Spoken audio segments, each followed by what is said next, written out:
Before we get into this week's show, we want to acknowledge that our friend and colleague John Allen passed away on Thursday at age 61 after a battle with cancer. John was a giant among Vatican reporters. He was the Vatican correspondent for the National Catholic Reporter for 17 years, and then he founded the news website Crux with the Boston Globe.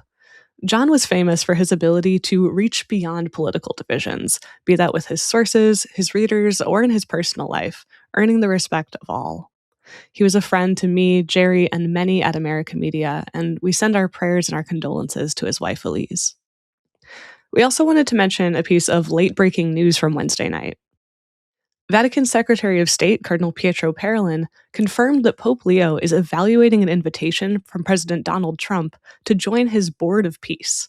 This is an international body chaired by the president to implement his 20-point plan for the governance and reconstruction of Gaza. The board was formally announced on January 16th, and already France and Norway have declined invitations. After French President Emmanuel Macron declined the invitation, Trump threatened a 200% tariff on French wines. Countries that do accept will serve a 3-year term on the board, although President Trump is offering a permanent seat to countries that pay $1 billion. Cardinal Parolin said the Vatican is still considering the request, but, quote, will not be able to participate financially because it is not in a position to do so. Cardinal Parolin said he believes Italy is also considering whether or not to join the board, and he said, the Pope has received the invitation and we are considering what to do. We are looking into it. You can find more on this story at americamagazine.org and linked in our show notes. Now, on to our regular episode.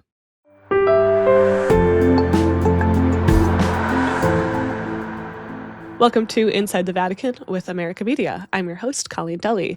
Jerry is out again this week, so joining me today as guest host is Kevin Clarke, America Magazine's chief correspondent and our senior editor who coordinates much of our coverage of domestic and international news. Good morning from New Orleans, Kevin. Good morning from New York City, Colleen. Thanks for having me.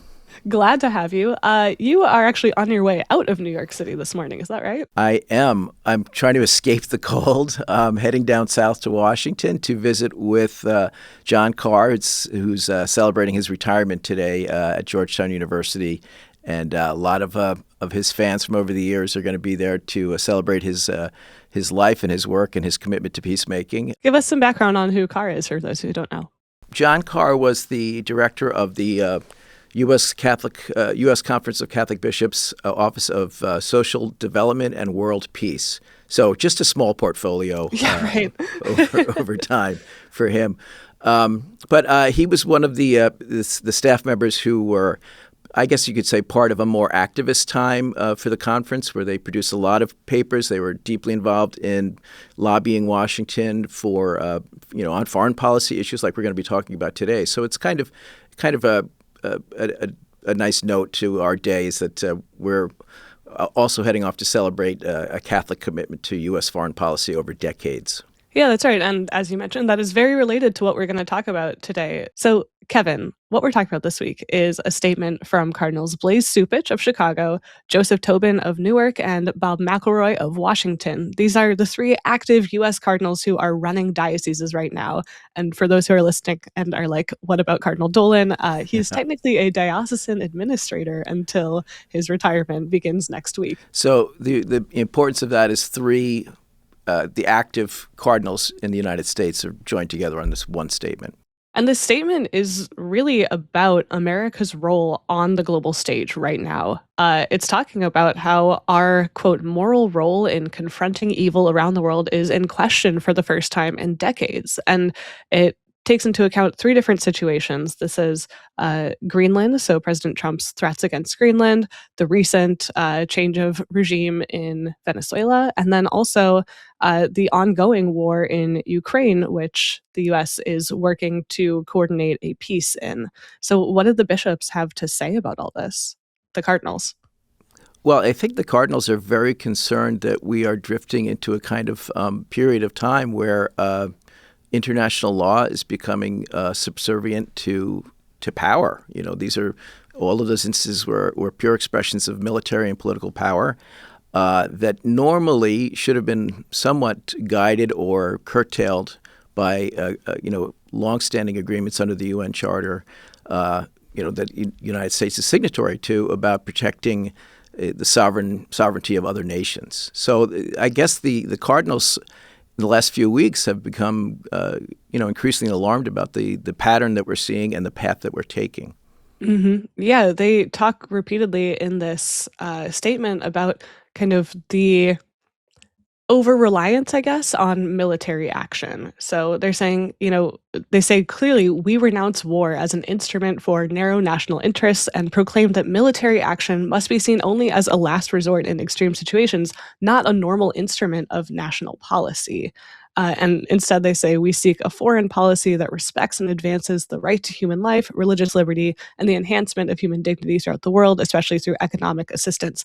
That's a very different vision of foreign policy than we're getting from the Trump administration right now, even though the Cardinals do not specifically name Trump in this.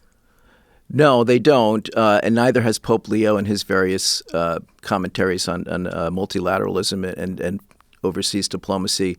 But it's pretty clear who we're talking about. Oh, certainly, yeah. They don't name him because they don't need to. Yeah. I mean, there are a couple of major players right now who are sort of trouncing on what had been traditions of international law and respect for international law. And sadly, it's hard to deny that the United States has become one of those players. So this, I guess, is deeply concerning to the Cardinals, who are really acting out of the just war tradition of the Church, about how force can ethically and morally be used and when it's justifiable. Yeah, maybe you can just give a very brief primer on what that is for some of our listeners who might not know just war theory. Oh, boy. Well, I mean, we're going back centuries here in church teaching from Aquinas and Augustine. Basically, in a nutshell, it's you can use violence to protect yourself in defensive reaction to someone else's violent attacks on you. It can never be something that you do to achieve a political goal. You have to have just cause. That's sort of the foundation of it all. So, talking about violating another nation's sovereignty, taking it over, for pretty clearly nakedly personal ambitions is never going to be treated as a just cause or accepted as a just cause. And the way the president has been talking in recent weeks has been alarming enough that these cardinals felt like they had to step in and just sort of remind people, I think, like when do we use force? When is force justifiable? And they, their statement is, we renounce war as an instrument of narrow national interests. Now, that's a very pointed and an important distinction that they're making about when force can be used. Yeah, that's right. Maybe we can talk a little bit about where this came from now, the impetus for them writing this statement. You mentioned that Pope Leo has not mentioned Trump, and yet he has been quite critical of many of the U.S.'s actions. Now, these three cardinals, they mentioned this in the statement. They've also talked about this in various interviews. They just came from that big consistory, that meeting of the world's cardinals in Rome that happened January 7th and 8th. And they said that this meeting that they had with all the other cardinals really sparked them to put together this statement, because they were hearing from cardinals from all over the world how their nations, their communities are being negatively affected by the US's actions or the US's threats. And so they, hearing these concerns from other cardinals, decided to get together and use their kind of global voice as cardinals, but their national voice as the US's cardinals to speak out against this. Well, they introduced the whole document by saying as pastors and citizens, and I think that's an important reminder for us. They're leaders of their dioceses, but they're also American citizens, so they have a claim and a concern that's legitimate for them to express here. The cardinals say they've been inspired by several speeches that Pope Leo has given, primarily the address to the diplomatic corps to the Holy See, which was, I think, on January 9th. Yes, and many of the cardinals were still in town for that one, and these cardinals felt encouraged by that statement from Pope Leo, that speech from Pope Leo, talking about how the U.S. is kind of the U.S.-inspired post-World War II order has really fallen apart. And these cardinals are raising in this statement that America's role on the global stage as sort of an ensurer of justice has really been called into question recently. it's sort of one of the painful ironies that the United States, through the UN and in collaboration with the European community, established the post-World War II order with the ambition of peaceful coexistence, development of peoples, sort of treating the global commons as something we all had a responsibility to protect and nurture. And now we seem to be, as you suggest, we weren't always perfect about it. I mean, we've been called up before for the Contras, for arming the Contras against Nicaragua. So there's been instances where we've kind of stomped on our own principles regarding international rule of law. But this is something that threatens to sort of demolish that post-World War II order that we helped construct. We are a signatory to the UN Charter, and this is one of the fundamental beliefs that you cannot engage in wars of aggression to seize territory. And this is pretty much what President Trump is talking about doing. He wants Greenland. Yeah, mm-hmm. And no one's quite sure why we need to do this or how we're going to pay for it. They're throwing around numbers like $700 billion to pay for Greenland. So in his address to the diplomatic corps, the Pope talked about this zeal for war making, this resurgent zeal for war making, and what a threat it was to the international order, which the Holy See still shows great fealty to. The Vatican is a big believer in multilateral institutions and collaboration across international boundaries towards the global common good. And we're looking at that whole order possibly falling apart now over Greenland. Yeah, that's right. Maybe it would be wise for us to go through each of these different areas of the world that the statement addressed. So we've just talked about Greenland, but on Venezuela, Cardinal Cupich gave some clarifying comments to the Associated Press about what they said in this, where he says, the prosecution of Maduro is probably a good thing. But when we go ahead and do it in such a way that it is portrayed as saying, because we can do it, we're going to do it, that might makes right, that's a troublesome development, he said. He says there's the rule of law that should be followed. And that's the rule of law that in the end protects everybody, protects the United States' interests too. And that's part of the reason we spent decades putting this together, so that we didn't have to, find ourselves in a situation where anyone misunderstood where the UN stood or where the United States stood on a facet of international law. Now it seems like we have sudden appetites that come unexpectedly, and then we decide to pursue them. I think the president's deputy White House Chief of Staff, Steve Miller, basically said that. Like, we have the power, basically who's going to stop us? But it's not how a rules-based global order is supposed to function. And we unravel that or we undermine that at great risk to ourselves. There are people in Russia who are watching this very closely who will feel less constrained on their behavior. China must be eyeing this very carefully and wondering where this is going to come out. They have ambitions to reclaim Taiwan. So by undermining that international rule of law, we kind of set up the next violations for it. Let's talk now about Ukraine and Russia, because Pope Leo has said that President Trump's peace plan for Ukraine would bring, quote, a huge change in the alliance between Europe and the United States. Let's just unpack that a little bit and how it relates to this cardinal statement. Well, if you'll recall, a few weeks back, the Trump administration released its national security statement, which, by the way, did not mention Greenland, but did talk about hemispheric zones of control, which would suggest that Russia has its hemispheric zone of control, China has its hemispheric zone of control. And this was Pope Leo objected to very quickly because he perceived it as undermining the transatlantic alliance that has served not just the NATO community but the world community so well over decades. And he emphasized that Ukraine and Europe could not be left out of discussions about how to have peace on the continent in terms of the Ukraine-Russian conflict. Right, and I think it's probably worth mentioning here that Cardinal McElroy has a doctorate in political science. He knows what he's talking about when it comes to this stuff. So I think that adds some gravity to what he says when he says to the Associated Press, as he did, most of the United States and the world are adrift morally in terms of foreign policy. And Kevin, these three cardinals said that in their conversations with the other cardinals at the consistory, it wasn't just kind of war making that they're concerned about. They're also deeply concerned about the cuts to U.S. international aid, the USAID program. Yeah, that's sort of like an under the radar subject now in the United States because we've moved on. The news cycle is so intense now that we've already forgotten about this. But in the developing world, in Africa and Latin America, this is the sudden pivot away from humanitarian aid and development aid is having huge ramifications. I mean, it's life and death, right? Life a lot and of death. people are depending on U.S. funding to receive life-saving care that is just the faucet has now been turned off. Yes, and that when the faucet got turned off, that meant medical clinics were shut down, food delivery, sustenance delivery ended, all sorts of treatments, and a lot of civic engagement was also sponsored from USAID with the idea of building up democracy and building up civic community. And that's all gone, and it was gone very quickly without much preparation. And so these cardinals from around the world, they've been hit very hard by this in their communities. They're seeing the real world impact. We're kind of forgetting that in the United States.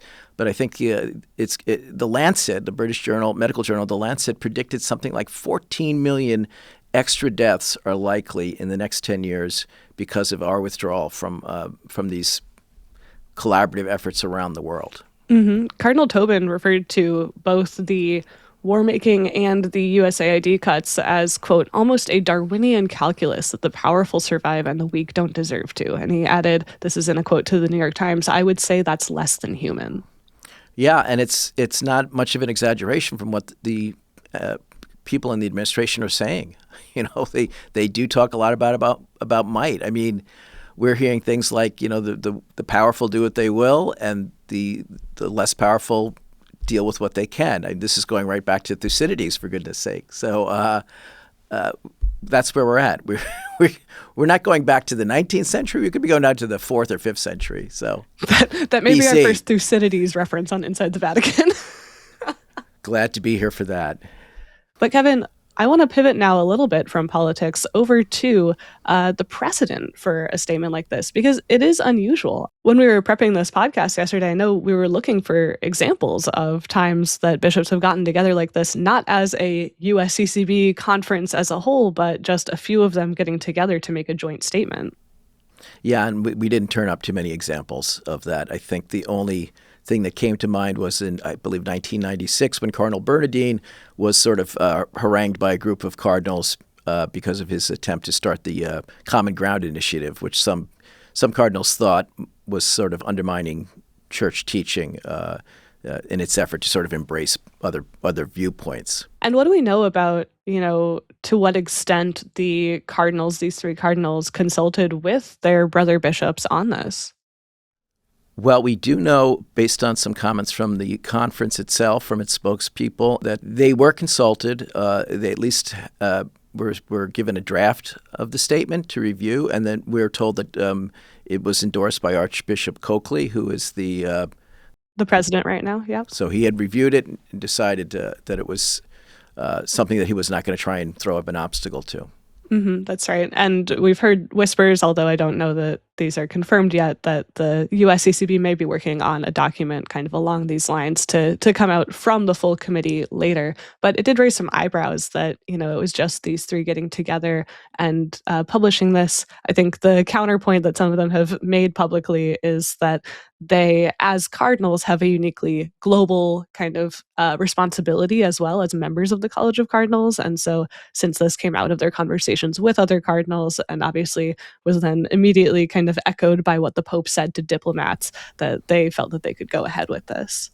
Yeah, and I think there's the urgency it was clearly an issue that the temperatures were rising around the world. The administration was becoming more provocative in its statements. And, you know, frankly, you could argue that they just felt like they didn't have time to spend like a couple of weeks trying to gather a consensus statement from the conference. Yeah, I think that's fair. I want to zoom out a little bit and ask you a bigger question about what this could mean for the U.S. hierarchies, the U.S. bishops' voice in politics right now, more broadly, because, you know, I remember just last month, was it, or in November at their November meeting, the bishops did assert their voice against the Trump administration. They talked about the mass deportation of migrants, the vilification of migrants in the public discourse, and how they said the Trump administration isn't upholding the basic tenets of human dignity. Again, not naming Trump, but that statement passed the US Bishops' Conference with like 99% yes. Yeah, almost unanimous. Yeah, it was almost unanimous. I think 5 bishops voted against it, maybe 1 or 2 abstained. You could say that Donald Trump is dividing a lot of people around the world and within the United States, but one group of people that he is just completely bringing together is the U.S. Conference of Catholic Bishops. They are finding that they have to speak as a body. Now, many individual bishops have released their own letters, statements on immigration and mass deportation, border issues. But this time, the conference came together very quickly and in a united voice spoke about this mass deportation campaign as something that was anathema to human dignity and to the interests of the church in the United States. Well, and Kevin, on the peace front, we had a really interesting statement come out from Archbishop Broglio of the U.S. military forces, who is the bishop of the military services, so oversees all the kind of chaplaincies, Catholic chaplaincies to the various armed forces of the United States, in which he said to the BBC in an interview on Sunday that he was worried about the troops in his pastoral care because they could be put in a situation where they're being ordered to do something which is morally questionable. That's a reference to using force to seize Greenland. And he actually said it would be morally acceptable for service members to disobey an order if it's against their own conscience. In many respects, what Archbishop Broglio said was even more remarkable. I don't know if someone in his position has ever spoken out the way he has now twice on his concern that U.S. service members might be put in a position of having to make a decision of whether or not the orders they're given are legal. I think the president is pushing bishops into positions out of pure necessity that they probably never imagined themselves having to say, speaking about the United States violating international law, speaking about service members being forced that service members should never be put in a position by their leaders, political and military, where they have to wonder if they're committing crimes, basically. Now, his statement to the BBC was maybe a little more nuanced than it's being portrayed. He said he can't imagine how a service member in a sort of like practical way could do this, but he did acknowledge that they had a legitimate conscious claim on refusing orders because, basically the idea of invading Greenland was so bad, such a poor idea, and violated the UN Charter, violated American traditions. But it's still deeply remarkable to have the Archbishop say those things. But Kevin, you raise a really interesting point about how maybe Donald Trump is pushing the USCCB towards a unity that we really haven't seen a lot of in recent decades, I would say. And so, maybe that's one good coming out of this, and hopefully their voices will start to be heeded. Thank you so much for coming on the show today to talk through all of this. I can't think of anyone better on our staff to talk through complicated geopolitical issues with, and so I appreciate having you on. Well, you are way too kind for that statement, but thank you for having me. We'll take a quick break now, and when we come back, news headlines.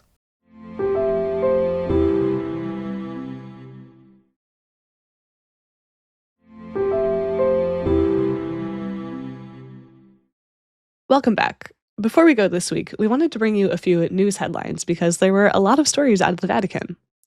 First up, Pope Leo met with the families of Italians injured and killed in the Swiss ski resort fire that happened on New Year's Eve. The Pope showed visible emotion during this audience. He deviated from his prepared remarks to let the group know that he had immediately agreed to meet with them when he heard about their desire to have an audience. And he said that although his words were, quote, limited and powerless, I wanted at least to have the opportunity to share a moment that for you, amid so much pain and suffering, is truly a test of our faith, a test of what we believe. Over the weekend, the Pope also delivered an unusually strong speech to a group of 1,000 catechists from the Neocatechumenal Way.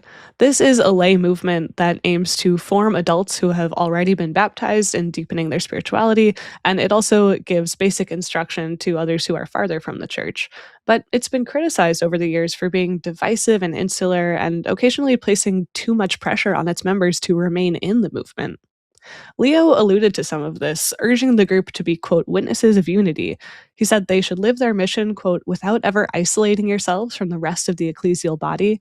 And he added, the proclamation of the gospel, catechesis, and various forms of pastoral activity must always be free from forms of coercion, rigidity, and moralism, so that they do not generate feelings of guilt and fear rather than interior liberation. And finally, for this episode, a 15,000-piece mosaic of Pope Leo was revealed last week. It'll be hung in a famous row of mosaics of the popes in the Basilica of St. Paul outside the walls in Rome, and Pope Leo will visit that basilica on Sunday evening to lead Vespers to end the Week of Prayer for Christian Unity, which is this week. You can read more about all these stories at americamagazine.org, and they'll also be linked in our show notes. Inside the Vatican is a production of America Media.